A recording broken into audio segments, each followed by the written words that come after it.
আজকে আমাদের সমাজটা এত নিকৃষ্ট সমাজ হয়ে গেল, যে সমাজে আজকে প্রতিনিয়ত ধর্ষিত হচ্ছে আমার মা বোনেরা।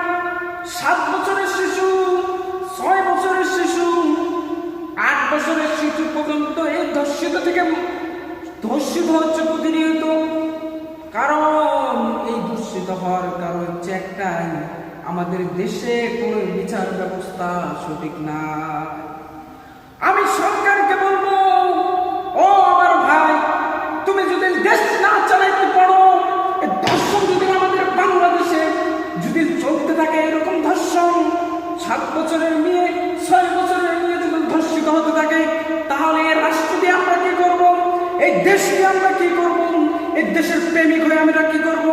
তুমি যদি দেশ না চালাইতে পারো, আলেম সমাজের উপরে ছাড়িয়ে দাও, তাই ধর্ষকের অবশ্যই প্রাপ্ত শাস্তি অবদান করা হবে। এবং এই যে জিনা করেছে, যে পরকীয়া করেছে, যে ধর্ষিত করেছে, তার 100% তাকে মৃত্যুদণ্ড করতে হবে। আমাদের উপরে ছেড়ে দাও, আমরা আলেম সমাজ তাকে দেখে নেব। আমরা আলেম সমাজ তাকে আমরা ধর্ষিত করার কারণে তাকে আমরা সরাসরি মৃত্যু দান করব। মৃত্যু একদম ডাইরেক্ট মৃত্যু, কোনো কথা নেই, এটা কোনো বিচার নাই, ডাইরেক্ট মৃত্যু হয়ে যাবে। তুমি যদি দেশ না চালাইতে পারো, তাহলে আমাদের হাতে তুলে দাও। আমরা তাকে ধর্ষণ করার কারণে তাকে আমরা জীবন্ত কুপিয়ে মেরে দেব। কারণ ধর্ষকদের কখনো বেঁচে থাকার কোনো উপায় থাকে না, বেঁচে থাকতে পারবে না। এই কারণে বলবো, দেশের সরকারকে বলবো, সুন্দরভাবে একটা আইন চালু করেন, যে আইনটা চালু করলে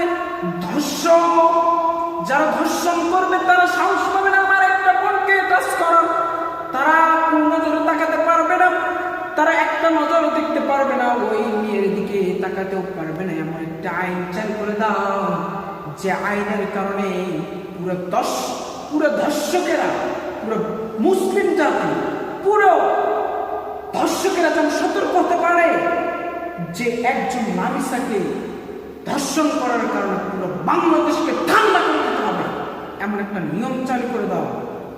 তার বাবাকে টাকা দিয়েছে, কিন্তু তার সন্তানকে আর কখনো পাবে না।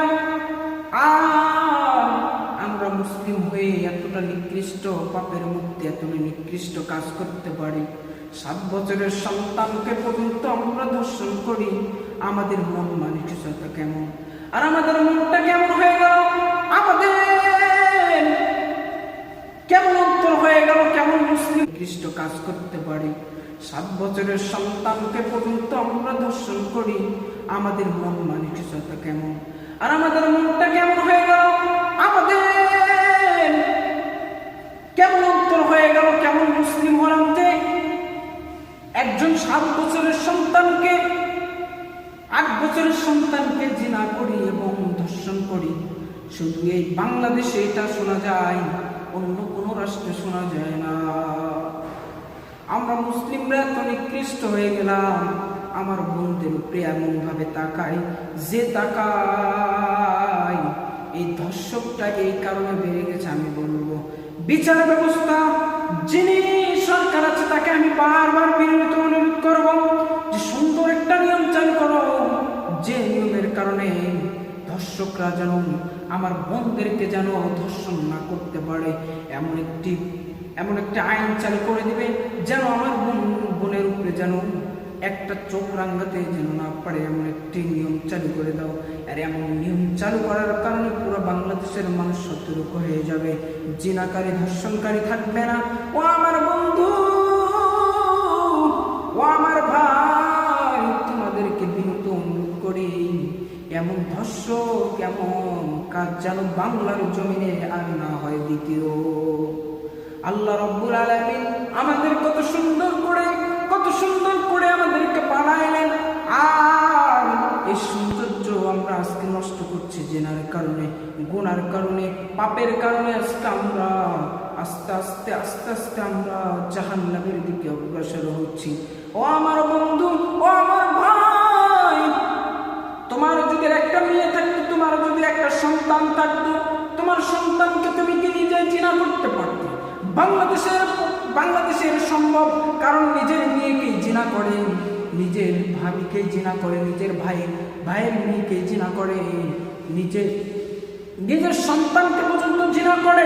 আর বাংলাদেশের নামিসা নামক সন্তানকে জিনা করতে পারবো না এমন কোনো মানুষ নাই, কারণ আমাদের দেশে কোনো বিচার ব্যবস্থা নাই।